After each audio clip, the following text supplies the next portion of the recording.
Magandang gabi po sa ating lahat. Ang aking basahin ngayon ay makikita sa ikadalawang Kronika, Kabanata 18, talata 1 hanggang 4. Ito po ang nakasaad. Yumaman at naging tanyag na si Jehoshaphat at naging mabuti ang kanyang relasyon kay Haring Ahab ng Israel dahil sa pagpapakasal ng ilang membro ng kanilang mga pamilya. Pagkalipas ng ilang taon, dumalaw si Jehoshaphat kay Ahab sa Samaria. Nagkatay si Ahab ng maraming tupa at baka para sa pagpapiging kay Jehoshaphat at sa mga tauhan niya. At hinikayat niya si Jehoshaphat na lusubin ang Ramot Gilead. Sinabi niya kay Jehoshaphat, sasama ka ba sa amin sa paglaban sa Ramot Gilead? Sumagot si Jehoshaphat, handa akong sumama sa iyo at handa akong ipagamit sa iyong aking mga sundalo. Oo, sasama kami sa inyo sa paglaban. Pero tanungin muna natin ang Panginoon kung ano ang kanyang sinasabi. Ang masasabi. Yan lang po. Maraming salamat. Purihin ng Panginoon. God bless.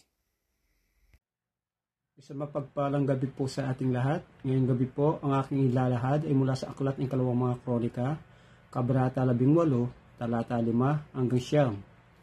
Tinipon ng hari ng Israel ang 400 propeta at tinanong kung dapat bang salakay ang Ramot Gilead o hindi.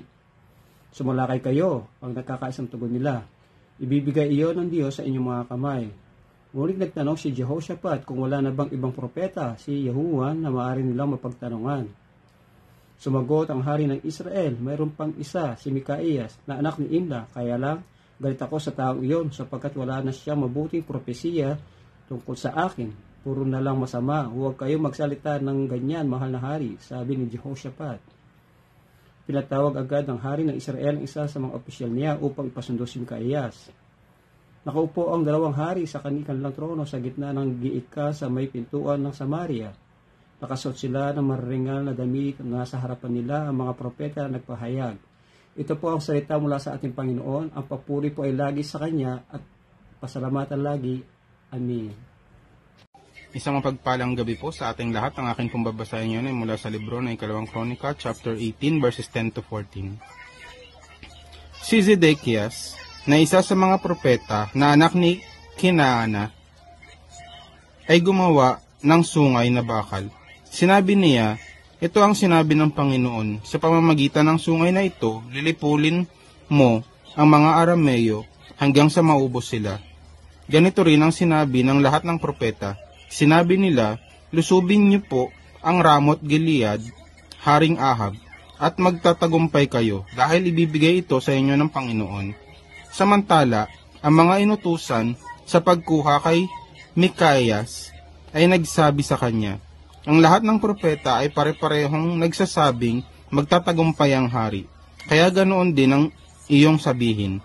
Ngunit sinabi ni Mikaiyas, nanunumpa ako sa buhay na Panginoon na aking Diyos na sasabihin ko lang ang ipinasasabi niya sa akin.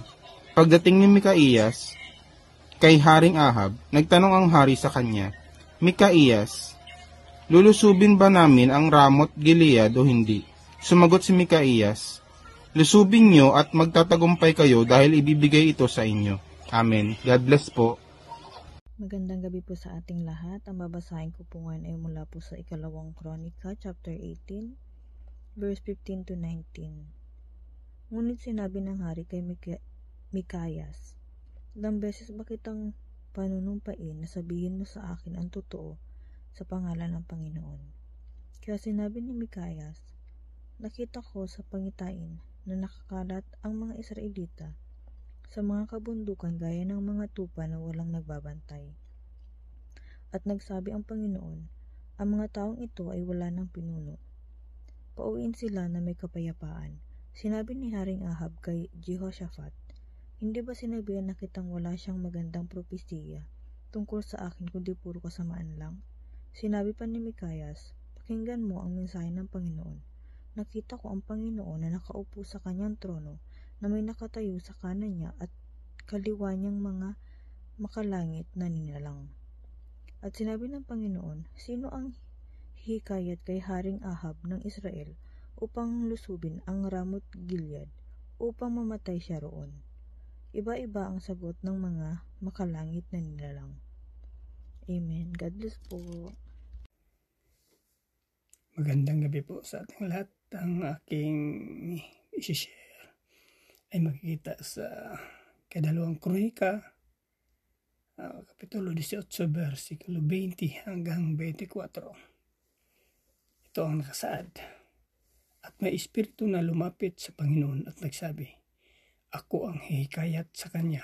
Nagtanong ang Panginoon sa paanong paraan. Sumagot siya, "Pupunta ako at pagpasalitain ko ang sinungalingan ang mga propeta ni Ahab." Sinabi ng Panginoon, "Lumakad ka at gawin mo ito. Magtatagumpay ka sa paghihikayat sa kanya." Sinabi agad ni Mikaya, pinadala ng Panginoon yung mga propeta ng espiritu na nagsalita sa kanila ng kasinungalingan. Ipinahintulot ng Panginoon na matalo ka. Lumapit agad si Sidikia kay Mikaya at sinampal ito. Sinabi agad ni Sidikia, "Paano mo sabi na ang espiritu ng Panginoon ay umalis sa akin at nakipag-usap sa iyo?"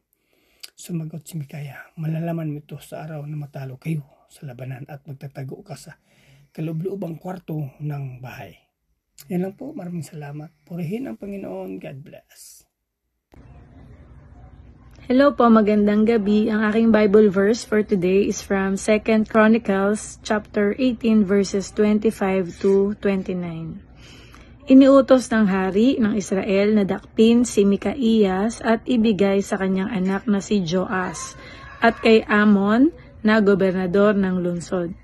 Ikulong ninyo siya at bigyan ng kaunting tinapay at tubig lamang hanggang makauwi akong ligtas, sabi niya. Kapag nakauwi kang ligtas, hindi nga ako kinausap ni Yahweh. Sagot naman ni Mikaiyas, sinabi pa niya, "Tandaan ninyo ang lahat ng sinabi ko." Magkasamang lumusob sa Ramoth Gilead ang hari ng Israel at si Jehoshaphat na hari ng Juda. Sinabi ng hari ng Israel kay Jehoshaphat, "Magbabalat kayo ako pagpunta sa labanan, ngunit magsuot ka ng damit, hari. Nakabalat kayo nga ang hari ng Israel na pumunta sa labanan." Ang mabuting balita ng ating Panginoon. God bless. Purihin po muli ang Panginoon sa pagkakataon na ipinagkaloob po niya na tayo ay makapagbasa muli para sa ating devotion. Tayo nga po ay nasa 2 Chronicles chapter 18 verse 30 to 34. So sabi po dito, "Samantala nagutos ang hari ng Aram sa commander ng kanyang mga ngarwahe, huwag ninyong lusubin ang kahit sino, kundi ang hari lang ng Israel."